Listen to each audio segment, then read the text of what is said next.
আজি নাৰায়ণপুৰ চাহ বাগিচাত যি এটিকলি দুটিপাতৰ অনুদান বিতৰণ হৈছে ৫,০০০ টকাকৈ। ইয়াত বিসংগতি দেখা পাইছোঁ।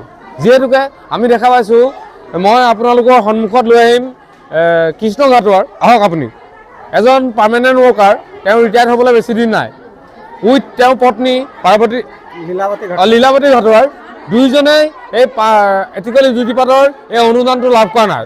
ঠিক তেনেকৈ আৰু বহুতো স্থায়ী শ্ৰমিকে এই অনুদানটো পোৱা নাই। ইয়াত কিহত বিসংগতি ঘটিছে সেইটো আমি ক'বলৈ নাযাওঁ। নিশ্চয়কৈ চাহ বাগিচা পৰিচালকৰ সহমৰ্মিতে তেখেতসকলৰ মেনেজমেণ্টৰ যিটো ব্যৱস্থাপনা তাত বিসংগতি ঘটিছে। বিসংগতি ঘটাৰ কাৰণে উপযুক্ত যিসকল হিতাধিকাৰী তেওঁলোকে এই অনুদানটোৰ পৰা বঞ্চিত হৈছে আৰু বহুতো নেপাবলগীয়া হিতাধিকাৰী এই অনুদানটো আবণ্টন পাইছে। তাত আমি প্ৰতিবাদ কৰিছোঁ। আমি আশা ৰাখিছোঁ যিসকল প্ৰকৃত হিতাধিকাৰীয়ে এই অনুদানটো পাব লাগে তেওঁলোকক অতি সোনকালে এটা ব্যৱস্থাপনাৰ যোগেদি দিয়াৰ ব্যৱস্থা কৰে যেন।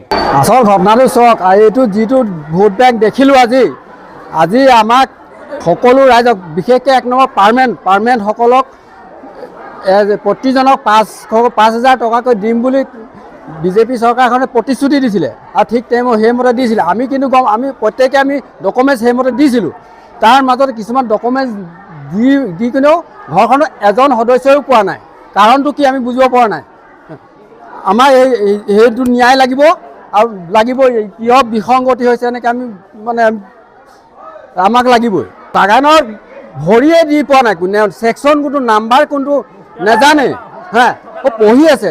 তাহাঁতৰ নামবিলাক কেনেকৈ পালে? আৰু এই কামভাগ আমাৰ বাগানৰ বাবু মেনেজাৰবিলাকে কৰিছিলে। তেখেতেতো চবকে চিনি পায়, ল'ৰা ছোৱালী ঘৰত কেইটা আছে সিমানলৈকে জানে, কিন্তু কেনেকৈ হ'ল এইটো আমি ক'ব পৰা নাই।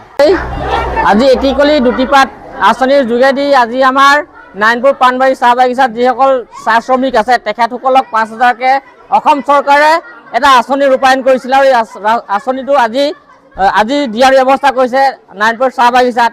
কিন্তু এই আঁচনিত যি ৰূপায়ণ কৰা যি আঁচনিত আমি দেখা পাইছোঁ যে যিটো বিসংগতি, আজি আমাৰ প্ৰকৃত চাহ শ্ৰমিক যিসকল পাণবাৰীত আছে তেওঁলোকৰ পৰিৱৰ্তে এনেকুৱা কিছুমান মানুহৰ নাম ইয়াত সাঙুৰ খাইছে।